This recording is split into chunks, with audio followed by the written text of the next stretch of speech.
So you want to buy a machine, you want a little bit of value, you're considering going to an auction, you've seen a few coming up and you're considering taking the leap. You don't know much about auctions, you don't know how they work, you don't know why machines actually end up in auctions in the first place. So in this video, I'm going to give a little rundown on different types of auctions, why machines end up in auction, and some of the things that you need to look out for. I'm also going to dispel some of the myths and some of the rumors around machinery at auctions, just that will settle your mind at ease. Now, I will say from the start that I am no expert, I'm no auctioneer, but I have spent a lot of time around auctions checking out machines for different people, and I have seen people pick up fantastic bargains, and I also have seen some people getting stung as well. So I do try to help people. If somebody has, their eye on something that they want checked over, they want something looked at, that's something that I do. So in this video, we're going to look at the different types of auctions. If it's something that you want to get into, you're looking into buying a machine, what to look out for, and the different types of auctions, and the auctions that might suit you as a buyer. Now, the first type of auction we look at is probably becoming one of the more popular ones, I suppose, and that's the timed auction. So what is a timed auction? So a timed auction is one, it's not live, so it is always online. It's an online auction. So generally, there is an option with some timed auctions to be able to go and view machines before the auction actually starts.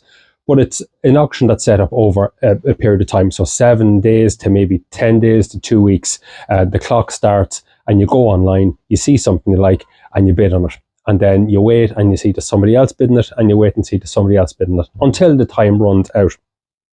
So it's online only without physical attendance. So there's nobody in attendance. There's no man with a hammer slamming the hammer down when the highest bid is reached.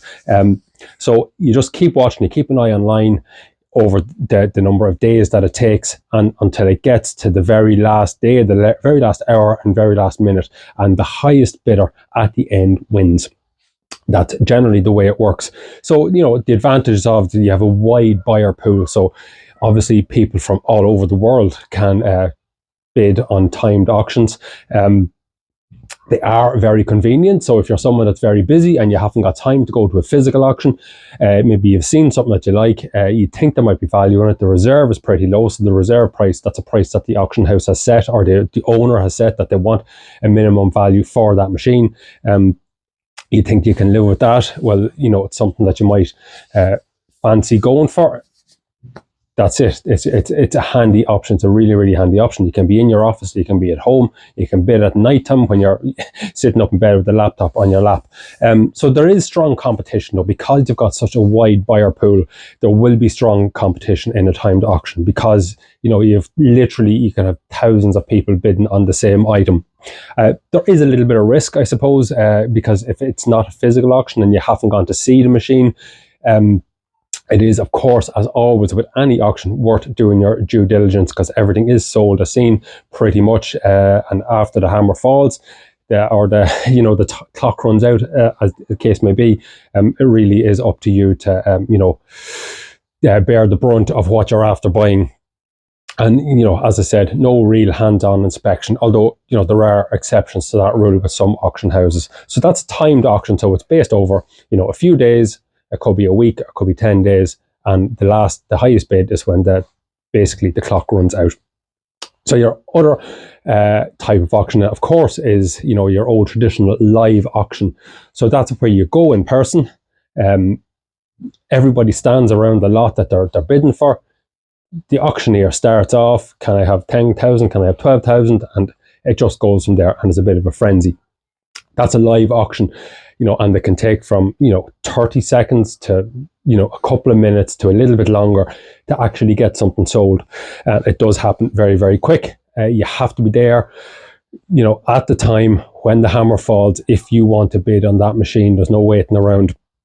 Now, they can be in person, as I said, at the auction site, standing in front of the machine, or you can be online. You can phone in online. You can make a deal with the auction house. Generally, if it is a high value item that you want to, bid on, they will have an employee or someone there that will bid for you over the phone as such, to take your bid. or you can have somebody else there in person for you. You can be on the phone. You can, give your orders. It can be done generally online or over the phone.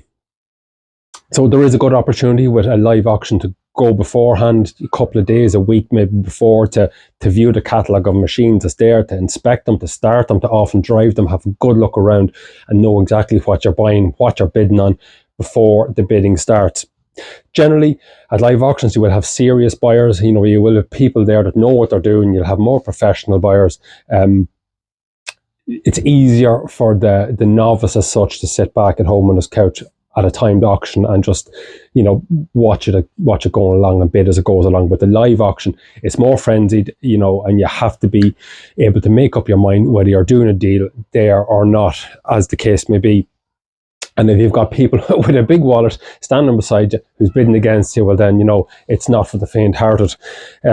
Often trade professionals that might be looking to buy some stock for their own business or to buy something to move on. And prices can be, kept more realistic in general, but there can be, as I said, a bidding frenzy.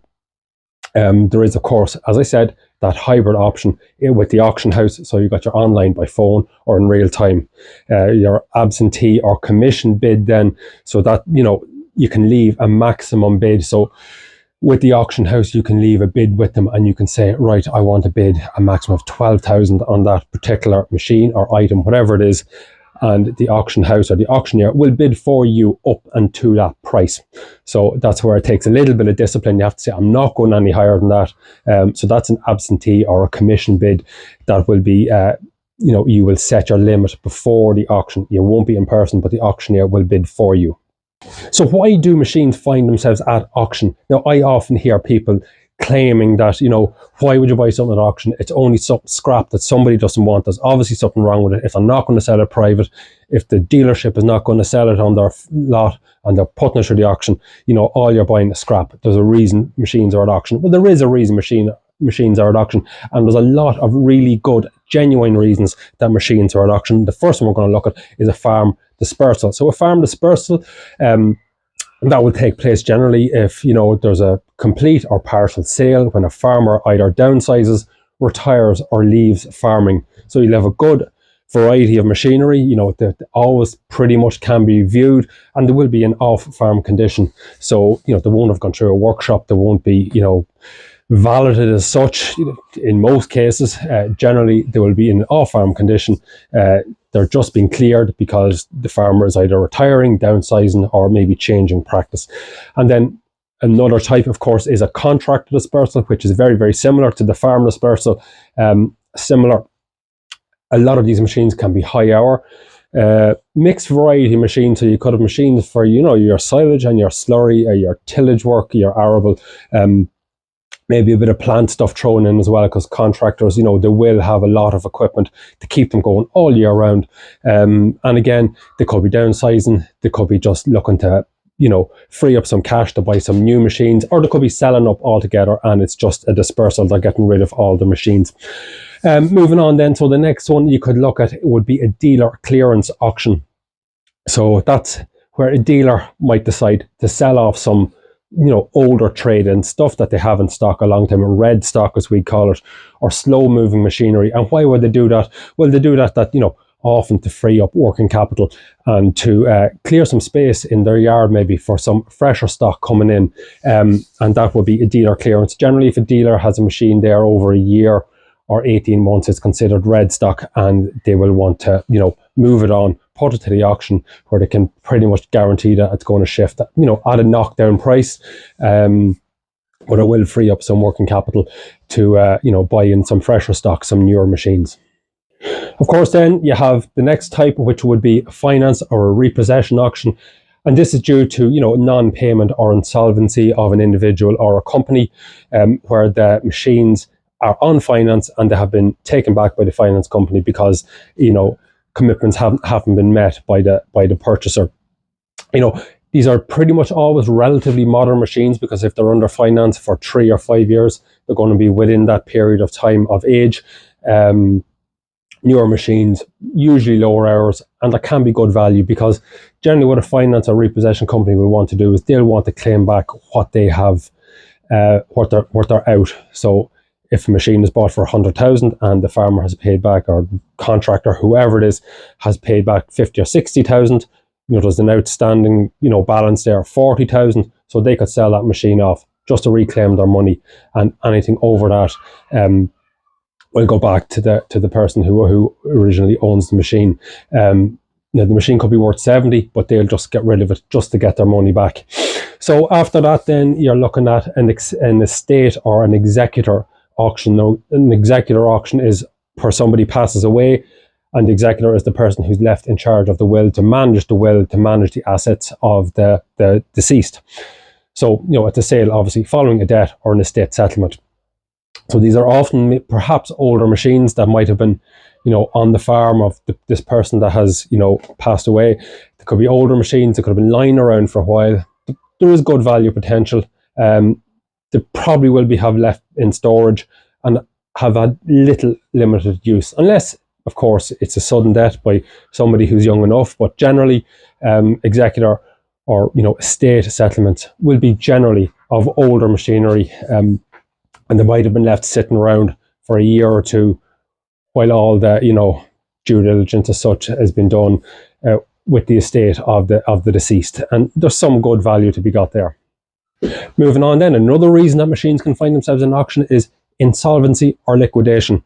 So from sale of a farm business, it has gone into receivership or liquidation. So generally, when you're looking at this, we saw a lot of this around roughly around 2010, 2011 in the plant industry. So you had your excavators, dumpers, plant machines, mini diggers, plant trailers. There was a lot of that in around 2009 to 2010, 2011, when we had a huge downturn in the construction industry here. Not so much in farming, small bit, but not much, a little bit more in contracting than there would be in farming.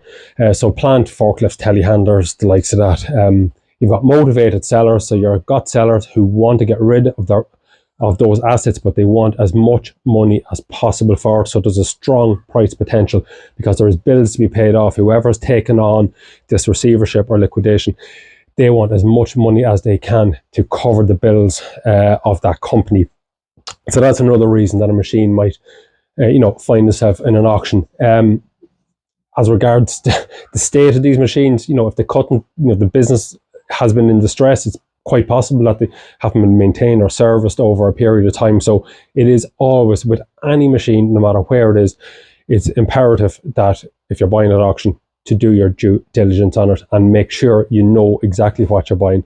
Good, reputable auction houses will do their very best to look at each machine, especially the bigger ticket machines, tractors and the likes, and make sure that they know exactly what they are trying to sell.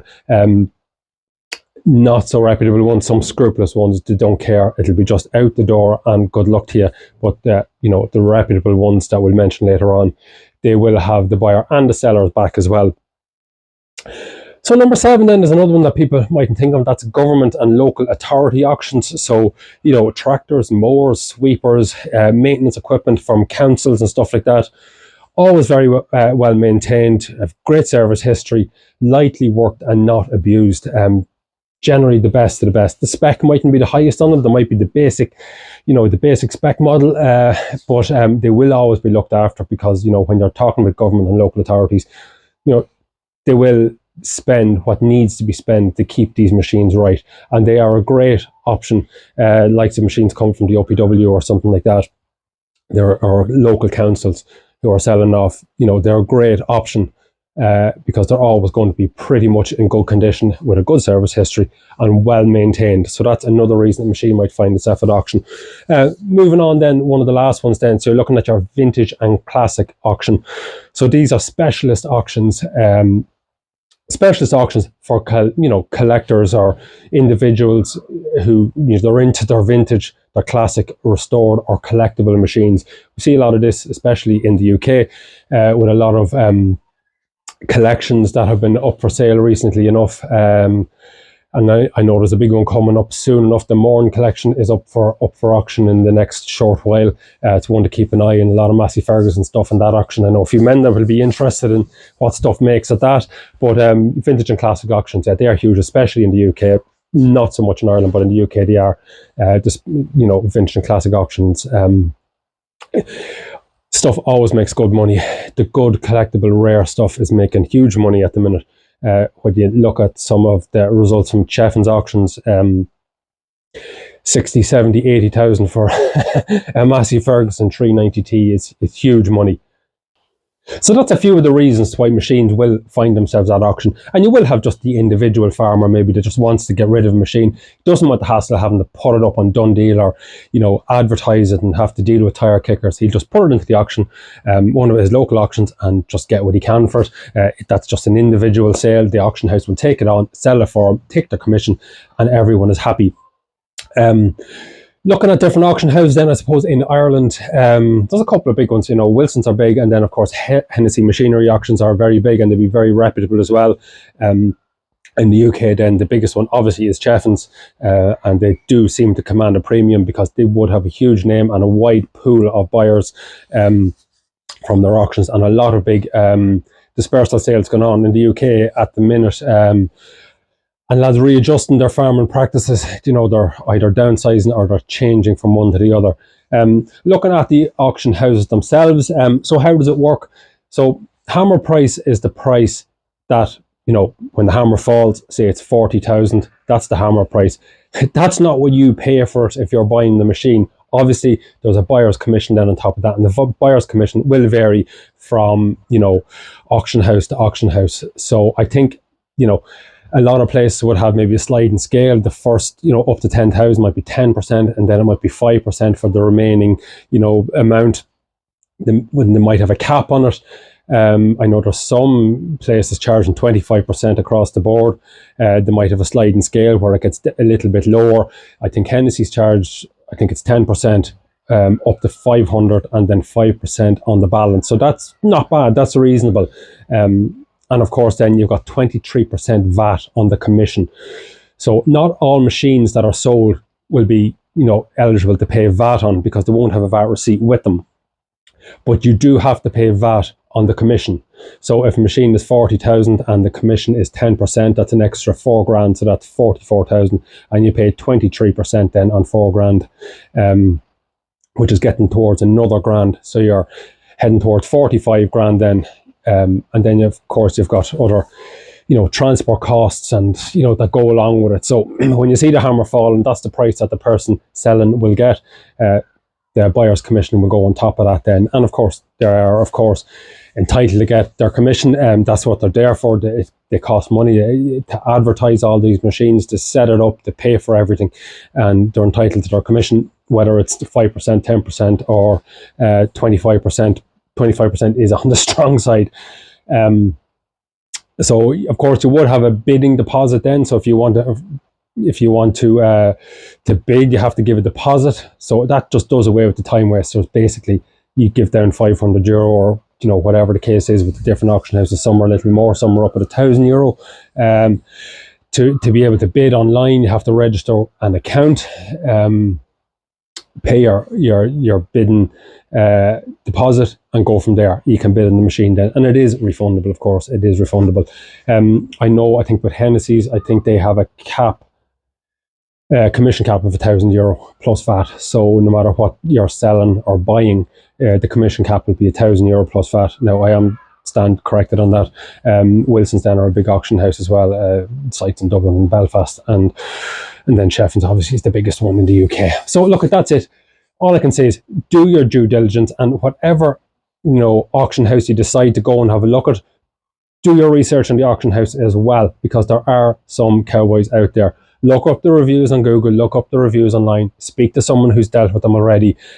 If you have no knowledge of what you're buying or what you're looking at, bring someone who knows, bring a mechanic, because do not get stuck. I spoke on this channel before about a young chap who bought his dream tractor only to find out, he went and got a credit union loan, spent something like 20,000 or 25,000, I just can't remember what the figure was, brought it home and realised there was no hydraulic function working on it, and it was €10,000 roughly to get that tractor back to usable condition. So he got stung. So look, that's it. That's for today.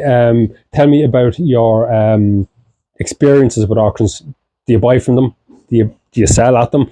Are you involved in the auction business yourself? I'd love to hear from you. It is an industry that I'm very interested in. I'd like to learn more about it, and I do plan on doing auction reports down the line on this channel, maybe once every month or once every 6 weeks, just doing a report on some major auctions that have been going on around the area. So that's it for now. It's getting cold. It's time to go and get a cup of tea, and I will see everybody next week. Take care.